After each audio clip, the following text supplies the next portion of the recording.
এই মুহূর্তে যে খবরের দিকে নজর রাখবো, অস্ত্র ও কার্তুজ উদ্ধারে ধৃত বেড়েছে। বারুইপুর থেকে এসটিএফ এর জালে আরো এক গ্রেফতার করা হয়েছে শান্তনু সরকারকে। আরো একবার জানিয়ে রাখি, অস্ত্র ও কার্তুজ উদ্ধার এবং সেই অস্ত্র ও কার্তুজ উদ্ধারে ধৃত বেড়ে 6। বারুইপুর থেকে এসটিএফ এর জালে আরো এক গ্রেফতার করা হয়েছে শান্তনু সরকারকে। কে এই শান্তনু সরকার অবশ্যই জানবো, তার আগে আরো একবার আপনাদের জানাই, বারুইপুর থেকে এসটিএফ এর জালে আরো এক অস্ত্র ও কার্তুজ উদ্ধারে ধৃত বেড়ে 6।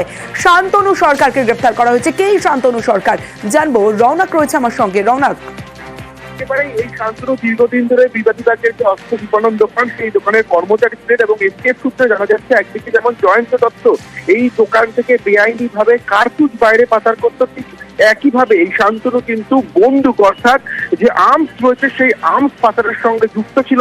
এসটিএফ সূত্রে খবর পায় এবং আজই বারুইপুরের চম্পাহাটির বাড়ি থেকে তাকে গ্রেফতার করা হয়েছে এবং আদালতে তোলা হবে তাকে। এই যে একটা চক্র, বিভিন্ন জায়গায় কার্তুজ উদ্ধার হয়েছে প্রায় 190 রাউন্ড কার্তুজ, তারপরে কিন্তু 4 জনকে গ্রেফতার করা হয়। গতকালকেও একজনকে বন্দুক সমেত গ্রেফতার করা হয় এবং তারপরেই এই শান্তনু নামে ব্যক্তির নাম আসে।